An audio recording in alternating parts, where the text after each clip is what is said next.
Bukan kitab kita sama-sama. Hari ini kita masih melanjutkan pembahasan kita tentang 33 hal yang perlu kita mengerti tentang kerajaan Allah. Taruh tangan kanan saudara di dada, sama-sama bilang, di dalam diri saya ada kerajaan Allah. Amin. Jangan putus-putusnya ingatkan diri saudara terus, apapun yang terjadi, di dalam diri saya ada kerajaan Allah. Ketika saudara khawatir, ketika saudara panik, ketika saudara dalam bahaya, ketika saudara dalam ancaman, ketika ada serangan-serangan negatif thinking dalam pikiran saudara, ingatkan diri saudara, di dalam diri saya ada kerajaan Allah. Amin. Dan kerajaan Allah di dalam diri kita akan memampukan kita mengatasi semuanya dengan cara-cara surgawi. Amin. Right. Nah, hari ini kita sudah masuk pada pembahasan ke-28. Tinggal 5 minggu lagi kita akan selesaikan semua pembahasan kita. Dan kita akan kemudian masuk pada serial khotbah yang baru, 33 hal yang harus kita hindari dalam perjanjian baru. Kita sudah belajar 33 hal yang harus kita hindari dalam perjanjian lama. Sekarang lanjutannya kita mau bahas 33 hal yang harus kita hindari dalam perjanjian baru. Tahun ini buat gereja kita is the year of dominion, yaitu tahun dimana kita hidup dalam kuasa Allah. Amin. Nah, saya percaya kita nggak akan pernah bisa hidup dalam kuasa Allah, kita nggak bisa menikmati kerajaan Allah dalam diri kita kalau kita tidak menghindari hal-hal yang harus kita hindari. Karena saya percaya mencintai Yesus bukan hanya melakukan firman-Nya. Yang setuju bilang Dan karena itu saya juga percaya mencintai Yesus berarti juga tidak melakukan yang Yesus tidak suka. Karena bukan hanya saya mau melakukan yang Yesus suka, tapi saya juga harus menghindari segala sesuatu yang Yesus tidak suka. Kita sudah selesai bahas itu di perjanjian lama. Nah, apa yang kita mau belajar nanti di perjanjian baru, itu yang kita mau belajar 5 minggu ke depan dari ini. Jadi kita akan akhiri tahun ini dan kita mulai masuk tahun 2025. Aduh, kayaknya masih jauh banget pendeta. Enggak, ya kan? Sebentar lagi presiden baru dilantik, kita punya presiden baru. Dunia memang tambah cepat, saudara-saudara. Dan harinya akan tiba, trompet Allah berbunyi, kita bersama ketemu Tuhan dalam kemuliaan. Berikan tepuk tangan yang meriah. Amin. Siap ketemu Tuhan? Siap ketemu Yesus? Siap ketemu Yesus? Siap ketemu Yesus? Bilang sama sebelah saudara, tapi jangan sekarang. Tapi kalaupun dia sekarang datang, kita siap. Dan kita tidak mungkin terkejut. Ada banyak orang yang akan terkejut dan melihat, ya ternyata dia yang Allah Raja dan segala Raja. Kita tidak terkejut karena kita menyembah dia dan dia yang datang kembali untuk menjemput kita. Yang percaya berikan tepuk tangan yang meriah. Sama-sama bilang, saya siap ketemu Yesus. Amin. Nah, hari ini saya mau bicara tentang kerajaan Allah dan kesiapan kehilangan. Statement saya hari ini jelas. Kehilangan itu sesuatu yang normal dalam hidup. Nggak ada yang bilang amin, sedih semua ini. Kehilangan adalah sesuatu yang normal dalam hidup. Kurang mantap aminnya. Kehilangan adalah sesuatu yang normal dalam hidup. Itu dulu yang harus menjadi quote kita, basic line kita. Kehilangan adalah sesuatu yang apa? Normal dalam hidup. Apapun yang saudara miliki, siapapun yang saudara jumpai, saudara satu saat pasti akan berhadapan dengan kehilangan. Berat ya. Kita semua pasti diberkati. Itu aja lo amin. Kehilangan adalah sesuatu yang normal dalam kehidupan. Setuju? If you are not ready for it, kalau saudara nggak siap kehilangan, itulah saatnya kau kecewa. Itu saatnya kau down. Itu saatnya kau stres. Remember, kita datang di muka bumi ini sendiri, telanjang, oon dan ompong. Kita datang ke muka bumi apa? Sendiri. Apa saudara? Saudara mungkin menatap saya dan berkata, tapi saya kembar, tapi lahirnya sendiri-sendiri. Amin. Kita lahir di muka bumi ini apa? Sendiri. Terus apa yang kedua? Telanjang. Yang ketiga apa? Oon. Yang keempat apa? Ompong. Jadi kalau ada sesuatu pada kita, itu adalah anugerah, titipan. Saya mau sudah ngerti. Nggak ada yang lahir pakai jas, pakai dasi. Nggak ada yang lahir pakai kalung emas. Nggak ada yang lahir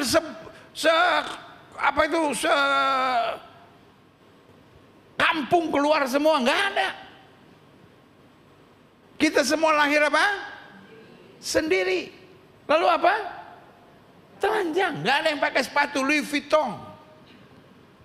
Kita lahir pertama apa? Sendiri. Yang kedua apa? Telanjang.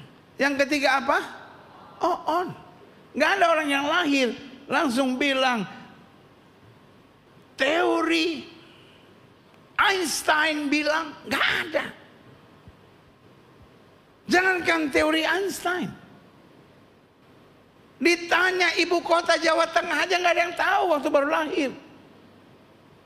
Dede, ibu kota Jawa Tengah masih Oon. Lalu apa? Ompong. Nggak ada yang lahir pakai gigi emas. Orang tuanya takut, gila nih anak.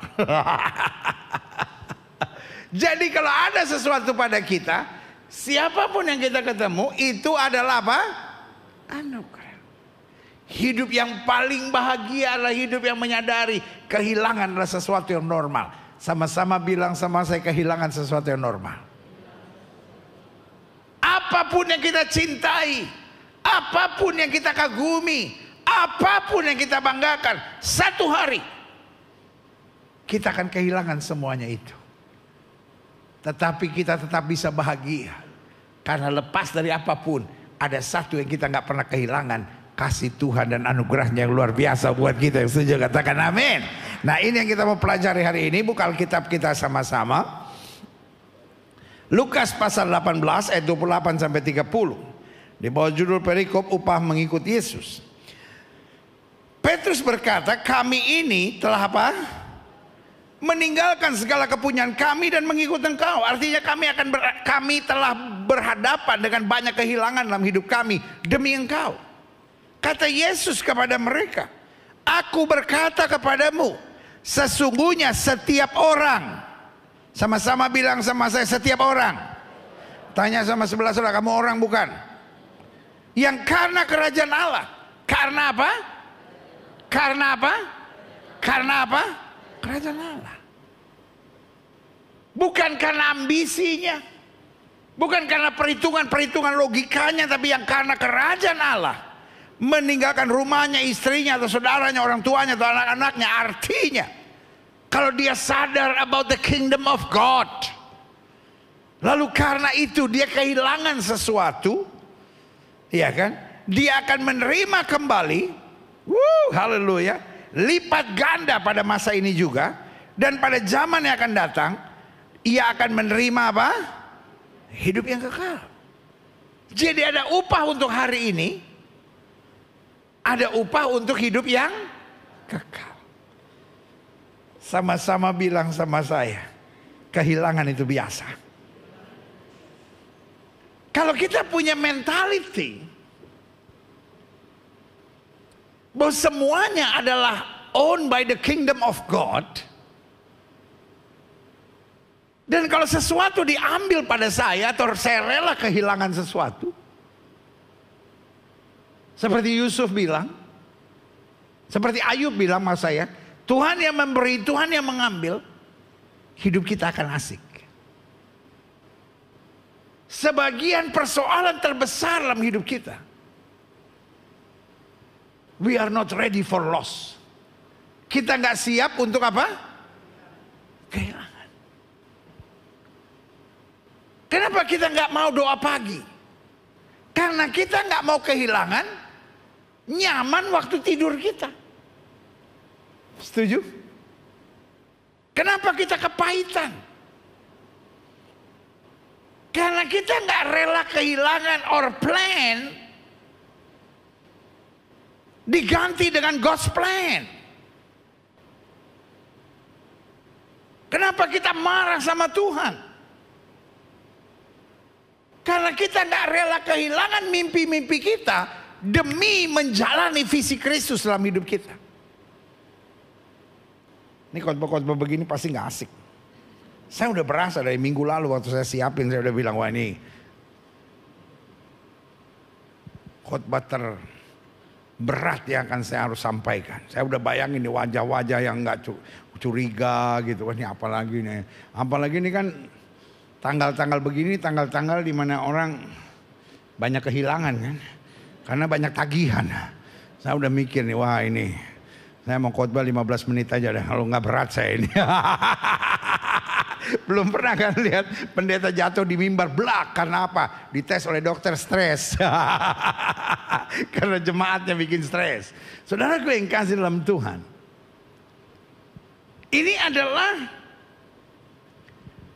pengajaran yang sangat dasar dalam iman Kristen. If you love Jesus, you have to be ready for losses.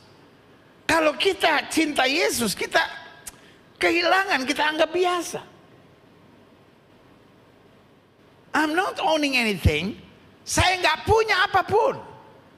Kalau pemiliknya mau ambil, kita harus rela. At least kita bersyukur pernah dipinjamkan. Setuju? Nah ini kita belajar ya. Ayo lanjut. Klik. Mazmur 24 ayat 1, Mazmur Daud. Tuhanlah yang punya bumi serta segala isinya, dan dunia serta yang diam di dalamnya. Artinya God's own anything in our life. Because God own everything. Semua yang saya punya Tuhan punya, karena Tuhan punya segala-galanya. Kenapa muka selalu curiga gitu, kayak gak yakin gitu. Jadi selama ini saya kerja keras, gak diakuin. Bukan. Paulus sampai bilang kesanggupan kami adalah apa? Pekerjaan Allah. Coba lihat selanjutnya, klik. Hagai 2 ayat 9. Tuhan sendiri yang declare, kepunyaan kula perak, kepunyaan kula emas. Demikianlah firman Tuhan semesta alam. Orang-orang yang menyadari stewardship, pengelolaan, is not ownership. Sama-sama bilang sama saya bukan pemilik. Saya hanya pengelola. Semua kerja keras yang kita kerjakan is not to own. Tetapi it's to gain trust. Hanya untuk membangun kepercayaan. Supaya kita dipercaya Tuhan untuk mengelola tujuannya. Supaya hidup kita jadi berkat. Taruh tangan kanan saudara di dada, sama-sama bilang saya mau jadi berkat. Amin. Nah saya pelajari, klik. Kesadaran akan kerajaan Allah menyadarkan kita tentang kepemilikan, ownership. Kita ini hanya pengelola, bukan apa? Pemilik. We are only just the steward, isn't the owner. Apapun saudara dikasih istri sama Tuhan, lakukan yang terbaik, bertanggung jawablah buat istrimu. Engkau dipercaya anak sama Tuhan, jangan anak itu dijajah, jangan anak itu disakiti, jangan anak itu dilukai. You are not the owner of your son and daughter. You are just only the steward. Engkau hanya diberi kepercayaan. Engkau dikasih Tuhan suami, jangan kau tuntut, kau tekan, kau sakiti. Itu kan laki gue. Engkau hanya dipercaya seorang suami. Dan saya percaya istri yang berbakti pada suaminya pasti diberkati. Gak ada yang bilang amin, pasti. Saya udah yakin.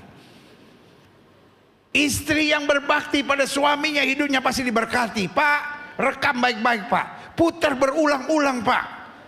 Kalau lagi di mobil sama istri, kasih kencang Pak. Lalu kalau ini belaga kaget, kok salah ya? Baru putar lagu lagi Pak.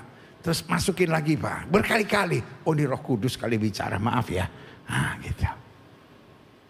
Suami yang sayang sama istrinya, hidupnya pasti diberkati. Nggak ada yang bilang amin lagi, sama ya. Suami yang sayang sama istrinya pasti diberkati. Coba Bu rekam kalimat saya baik. Saya ngomong lebih kenceng Bu, biar rekamannya masuk Bu, mantap Bu. Suami yang sayang sama istrinya pasti diberkati. Haleluya. Udah rekam Bu? Sekarang bapak-bapak rekam. Istri yang berbakti pada suaminya pasti diberkati.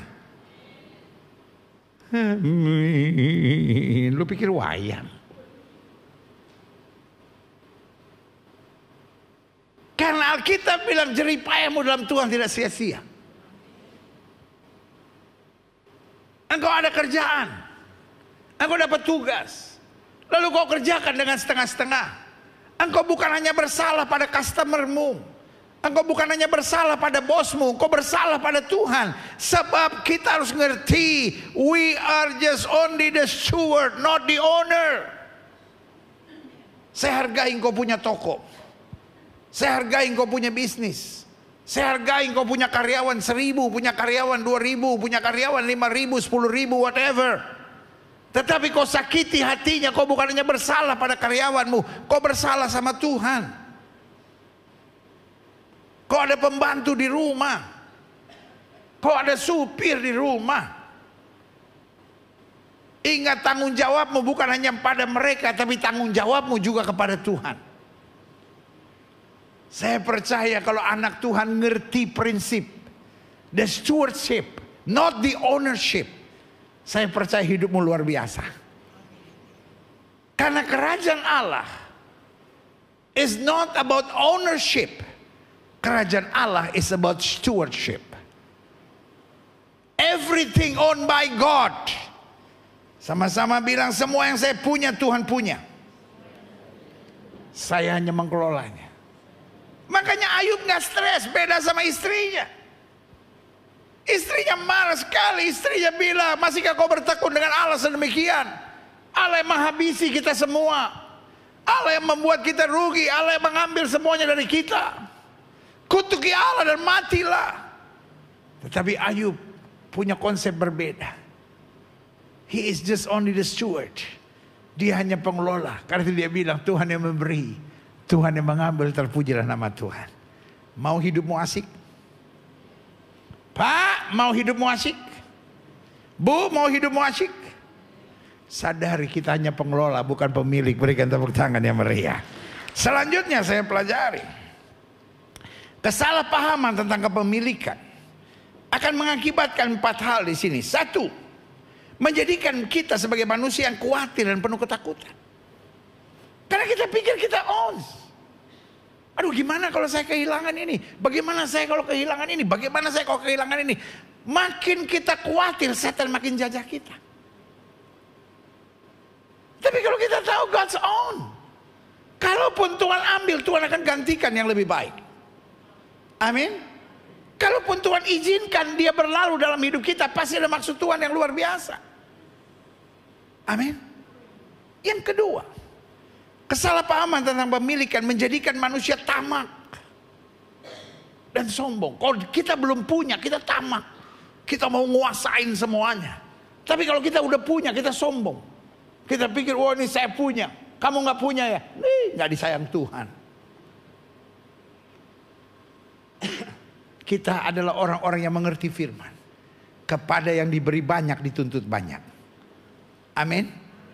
Sehingga makin kita dipercaya banyak, makin kita berkata, dengan apakah aku balas kepada Tuhan segala kebaikannya. Yang ketiga, kesalahpahaman tentang kepemilikan menjadikan kita manusia mudah iri dan cenderung penuh persaingan. Seberapa banyak pun yang dipercayakan kepada kita, di atas langit selalu ada langit.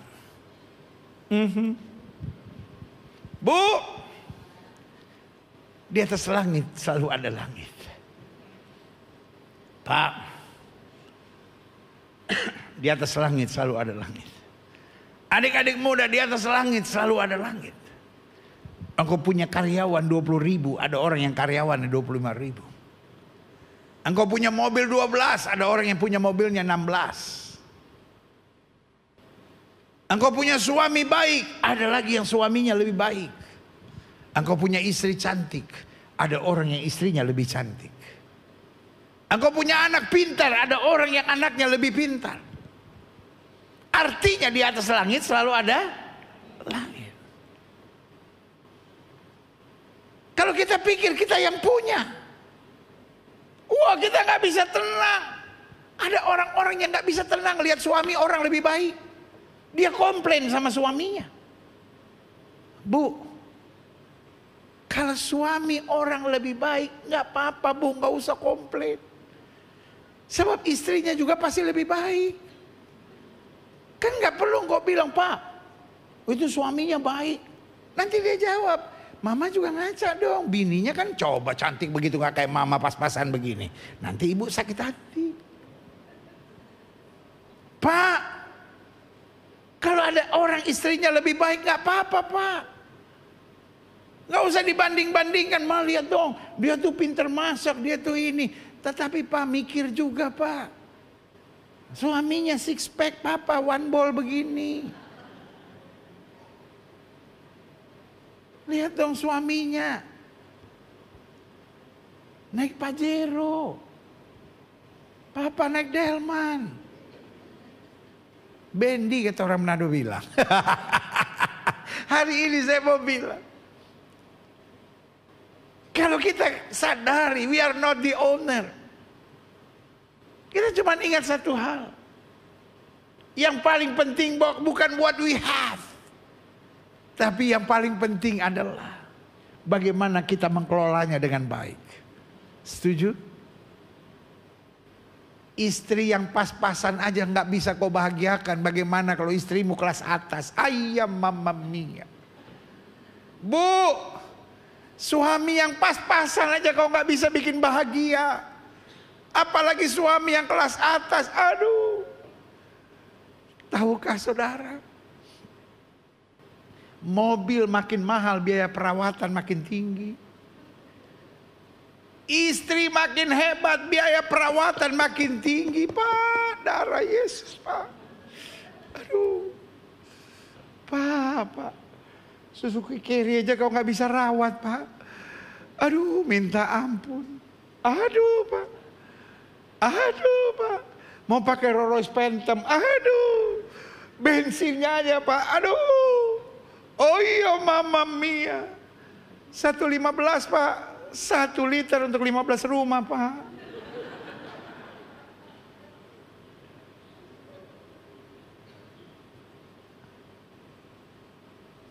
Hari ini saya hanya mau bilang sama saudara, kalau kita sadar apa artinya stewardship, kalau kita sadar artinya saya hanya pengelola, kalau saya bisa mengelola dengan baik, Tuhan menyediakan berkat yang luar biasa buat kita. Berikan tepuk tangan yang meriah buat Tuhan. Lanjut. Orang-orang yang menyadari atau kesalahpahaman tentang kepemilikan. 1, menjadikan manusia khawatir dan penuh ketakutan. 2, menjadikan manusia tamak dan sombong. 3, menjadikan manusia mudah iri dan cenderung penuh persaingan. 4, menjadikan manusia apa istilahnya? Susah berbagi dan apa? Berat memberi. Kalau kita pikir we are the owner, kita jadi orang yang hitung-hitungan banget gitu. Kan ini saya punya. Kan kita cuma disuruh kelola. Makanya Alkitab bilang, orang yang bahkan menabur dengan air mata akan menuai dengan sorak-sorai. Orang-orang yang pelit, orang-orang yang apa? Pelit. Tanya sama sebelah saudara, lu pelit nggak? Bilang sama orang yang baru ngomong sama saudara, sesama orang pelit dilarang saling mendahului. Pak, buat saya orang-orang pelit adalah orang-orang yang tidak menyadari is just only the steward. Dia tidak menyadari bahwa saya hanya pengelola. Saya pikir saya pemilik. Makanya Alkitab bilang ada orang yang memberi tapi bertambah kaya.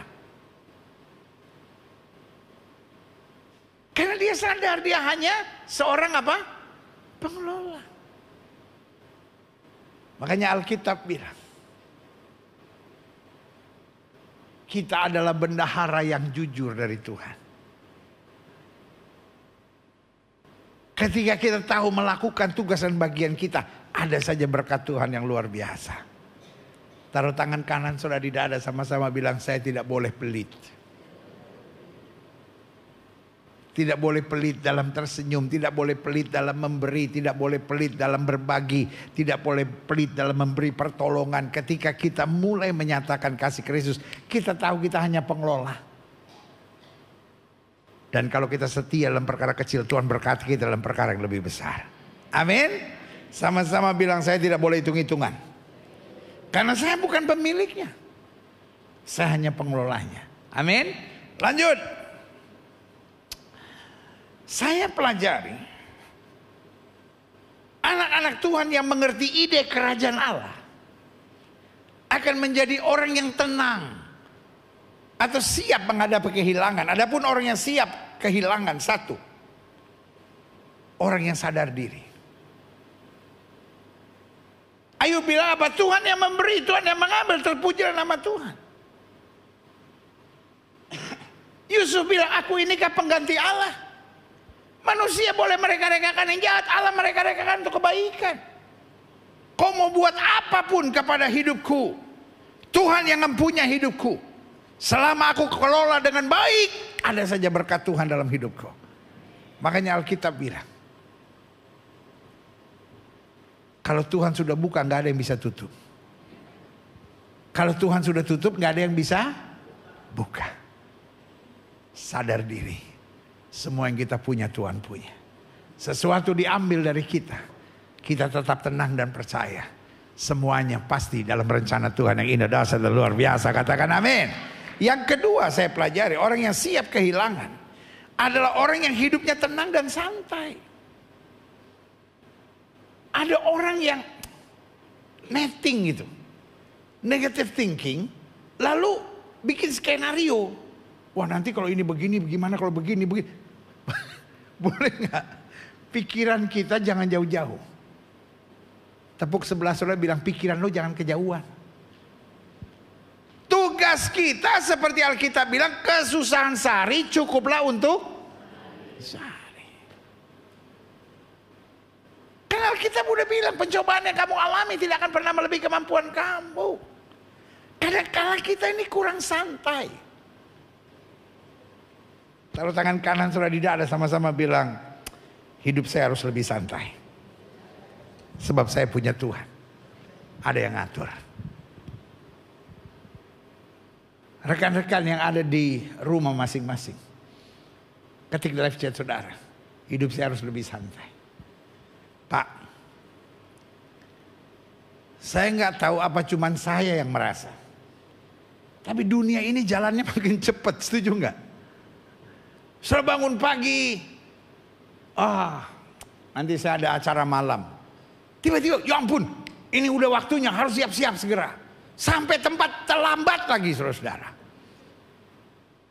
Setelah pulang, ntar masih bisa istirahat. Tiba-tiba udah jam 11 malam. Dunia tambah seperti kita dikejar-kejar oleh sesuatu. Boleh nggak hidup ini lebih santai? Satu, kita nggak bisa nyenengin hati semua orang. Dua, kita nggak bisa ikutin semua yang kita mau. Kalau saudara masuk mall, semua yang kau mau saudara mau beli, ujungnya lu gantung diri, saudara. Iya kan? Tapi kalau kita bisa let go and let God, walaupun kita suka, tapi kalau nggak bisa ya udah, santai aja. Walaupun kita ingin, tapi kita nggak bisa capai, santai aja. Saya percaya orang-orang yang ngerti begini akan menikmati kehidupan yang luar biasa dalam anugerahnya. Mereka tepuk tangan yang mereka buat Tuhan. Yang ketiga, orang yang siap kehilangan adalah orang yang tidak mudah diintimidasi oleh iblis. nggak siap kehilangan. Itu kan diintimidasi iblis. Wah, kamu gagal, kamu gagal. Gagal atau tidak bukan penilaian orang. Sama-sama bilang sama saya, gagal atau tidak tergantung penilaian orang. Engkau tidak mampu beli mobil, engkau gagal nggak? Belum tentu. Rumahmu masih kontrak, engkau gagal nggak? Belum tentu. Gagal atau tidak tergantung hati, bos. Ada begitu banyak orang naik Jabotabek, senyumnya lebih lepas daripada orang yang di mobil. Ada orang-orang yang naik mobil tapi stresnya luar biasa.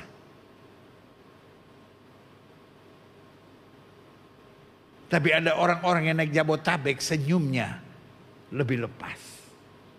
Sama-sama bilang sama saya, semua tergantung hati. Kalau hati kita penuh syukur, hati kita penuh iman, hati kita penuh semangat, saya beri nama engkau orang-orang yang berhasil dan diberkati Tuhan. Mereka tepuk tangan yang meriah buat Tuhan. Yang keempat, orang yang siap kehilangan adalah orang yang selalu melihat berkat Tuhan dahsyat dan luar biasa. Alkitab saya bilang, Sadrak, Mesak, Abednego mau dibuang ke dapur api yang dipanaskan 7 kali lipat. Raja bilang, you have a second chance. Ketika kau dengar bunyi-bunyian, kau dapat berbalik dari Allahmu yang hidup dan menyembah dewa-dewa yang kami buat. Tapi dia mengerti, walaupun saya harus dibuang ke dapur api yang dipanaskan 7 kali lipat, I will not lose anything. Aku tidak akan kehilangan sesuatu. Karena I got the source. Saya tetap mendapatkan sumbernya. Dengan tenang dia bilang, kalau Tuhan yang kami sembah sanggup tolong, dia tolong. Tapi perlu Tuanku Raja ketahui, kalau Tuhan yang kami sembah tidak sanggup tolong, untuk menyembah dewa Tuanku Raja kami tidak mau. Artinya I will not lose anything. Amin. Makanya saya catat di sini ada 4 hal penting orang yang siap kehilangan. Yang pertama, dia sadar diri. Sama-sama bilang, saya harus sadar diri. Semuanya Tuhan punya. Yang kedua, orang ini hidupnya akan tenang dan santai. Sama-sama bilang, saya harus hidup lebih santai. Yang ketiga, tidak mudah diintimidasi iblis. Sama-sama bilang, saya tidak mau diintimidasi iblis. Saya miskin, saya susah, saya menderita, saya gagal. No. I'm son of the living God. I'm a daughter of king. Aku anak raja. Aku anak Tuhan yang dahsyat dan diberkati. Amin. Dan yang keempat, kita akan selalu melihat berkat-berkat Tuhan dahsyat dan luar biasa. Kita gak jadi orang yang apa-apa ngeluh. Kita gak jadi orang yang apa-apa tertekan dan stres. Kita bangun pagi dan bilang, kejadianku dahsyat dan ajaib, dan jiwaku benar-benar menyadari. Makin kita banyak bersyukur, hidup makin asik. Makin kita banyak bersyukur, hidup makin apa? Asik. Klik. Yang terakhir saya pelajari, be a good steward. Jadi pengelola yang baik. Amin. Firman Tuhan bilang begini dalam 1 Petrus 4 ayat 10. Dalam bahasa Inggris bilang begini, each of you should use whatever gift you have received to serve others as faithful steward of God. As faithful steward of God's grace in its various form. Jadi intinya gini, each of you, setiap kamu, should use whatever gift, harus mempergunakan segala talenta, segala karunia, segala pemberian yang kamu dapat dari Tuhan untuk melayani sesama, untuk berbuat sesuatu bagi orang lain, sebagai pengelola dari karunia Allah dengan jalan yang berbeda-beda. Makanya dalam Alkitab bahasa Indonesia agak sedikit berbeda. Layanilah seorang akan yang lain sesuai dengan karunia yang telah diperoleh tiap-tiap orang. Di sini karunia diterjemahkan gift. Gift itu salah satunya juga karunia. Tapi gift itu juga bisa pemberian dari Tuhan. Apa saja yang kita miliki itu datang dari Tuhan. Yang diperoleh tiap-tiap orang sebagai pengurus steward yang baik. Dari apa? Kasih karunia Allah. Sebagai penutup saya tekankan begini. Klik. Prinsip-prinsip penelayanan, stewardship yang holistik. Jadi artinya gini. If I know that I just only a steward. Kalau saya tahu saya bukan owner, saya hanya pengelola. Apa yang harus saya buat? Nah, saya catat di sini ada beberapa hal penting. Secara singkat saya mau jelaskan buat setiap saudara. Yang pertama, prinsip penata layanan stewardship yang holistik. Satu, kehidupan yang bisa dipercaya. Amin. Kan kita cuma pengelola. Betul nggak? Persoalannya bukan apa yang kita hadapi, tapi bagaimana kita menghadapinya. Kalau kita menghadapi dengan syukur, kita menghadapi dengan tanggung jawab, kita menghadapi dengan yang terbaik, ada anugerah Tuhan yang luar biasa. Makanya Pak Petrus tanya, demi kerajaan Allah kami kehilangan segala-galanya. What we got? Tuhan menjelaskan. Tapi diulangi sekali lagi, kalau memang demi kerajaan Allah, bukan demi ambisi. Bukan dengan perhitungan logika. Oh, kalau saya baik sama orang, nanti orang baik sama saya tuh saya dapat pertolongan. Oh, itu namanya gamble, itu namanya judi, saudara. Kenapa kita buat baik sama orang? Karena Tuhan sudah baik buat kita. Kenapa kita tetap berbuat baik kepada orang yang berbuat jahat kepada kita? Karena Kristus tetap berbuat baik buat kita. Amin. Makanya yang pertama, kehidupan yang bisa apa? Dipercaya. Hidup bukan soal apa yang kita kerjakan, apa yang kita miliki.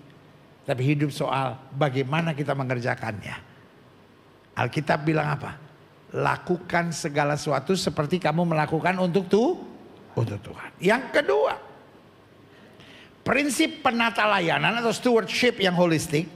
Kehidupan yang berjuang dan tidak cepat menyerah. Hidup ini gak usah mencapai yang terbaik. Tapi hidup ini yang penting berjuang untuk menjadi yang terbaik. Kalau saudara belum berhasil, bukan berarti engkau gagal. Karena yang Tuhan lihat bukan pencapaian, tapi yang Tuhan lihat adalah perjuangan. Sama-sama bilang sama saya, kalau saya belum mencapai, bukan berarti saya gagal. Karena Tuhan tidak melihat pencapaian, Tuhan melihat perjuangan. Saudaraku yang kekasih, tetaplah berjuang. Engkau difitnah orang, engkau diomongin orang, engkau dihina orang, gak apa-apa. Engkau dikhianati orang, gak apa-apa. Yang penting hatimu tetap benar, bersih dan berkenan kepada Tuhan. Katakan amin. Yang ketiga, prinsip penata layanan atau stewardship yang holistik. Membuat pilihan gaya hidup yang hemat dan penuh tanggung jawab. Yang penting, ya kan? Hidup bukan berarti harus susah, harus miskin. Kan sekarang di mana-mana kan sedang dipromosiin, jual hartamu, jual hartamu. Dan orang yang ngomong juga nggak jual hartanya, bos. Betul nggak? Saya pernah perhatiin nggak? Kadangkala you feel depressed gitu. Orang oh hidup kamu, kalau kamu mau berkenan pada Tuhan, jual hartamu. Tanya sama orang yang ngomong, kamu nggak jual harta kamu? Karena itu bukan prinsip yang Yesus omongin sama semua orang. Itu prinsip yang Yesus ngomongin sama satu orang saja, saudara. Petrus jual semua hartanya enggak? Yusuf jual semua hartanya enggak? Enggak. Daud jual semua hartanya enggak? Jawab dong. Orang ngomong enggak dijawab. Daud jual hartanya enggak? Salomo orang yang paling kaya jual hartanya enggak? Petrus jual hartanya enggak? Paulus jual hartanya enggak? Hari ini saya hanya mau bilang sama saudara. Itu teguran Yesus kepada anak muda yang songong. Hidup ini yang penting hemat dan bertanggung jawab. Hidup ini yang penting jangan buang hidup seenaknya. Hidup ini yang penting ngerti apa yang Tuhan percayakan. Saya pakai bagi kemuliaannya. Berikan tepuk tangan yang meriah buat Tuhan. Saya mau setiap saudara gak terpengaruh dengan ajaran-ajaran yang membingungkan. Saya mau setiap saudara back to Bible. Ketika saudara kembali kepada Alkitab, saudara ngerti, iya ya, saya kan bukan yang punya. Saya ini kan bukan pengelola, saya kan bukan owner. Saya hanya pengelola.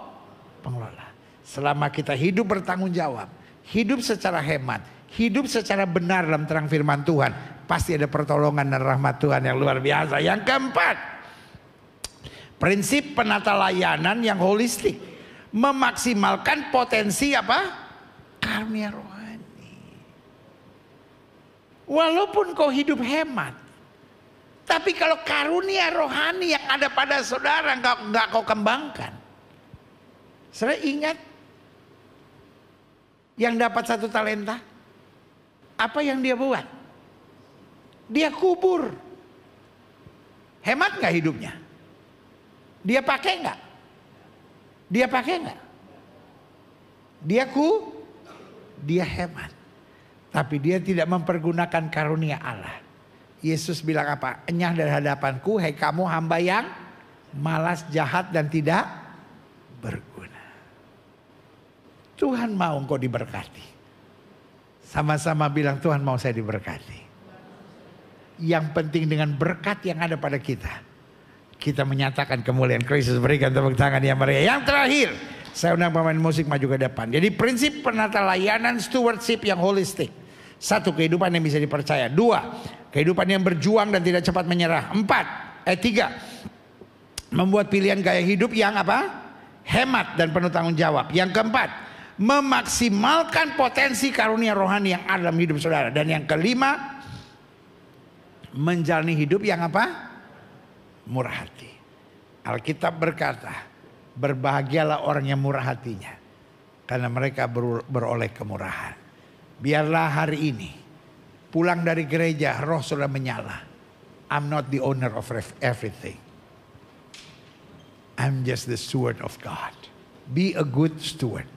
Kehilangan bukan sesuatu yang perlu ditangisi. Kehilangan bukan sesuatu yang perlu disesali. Mungkin kita sedih untuk sesaat. Mungkin kita stress for a moment. It's normal. Tapi hari ini saya mau bilang, kembali kepada pemahaman saudara. We just only a steward. Kita hanya pengelola. Dan Tuhan tahu yang terbaik buat setiap anak-anaknya. Berikan tepuk tangan yang meriah buat Tuhan.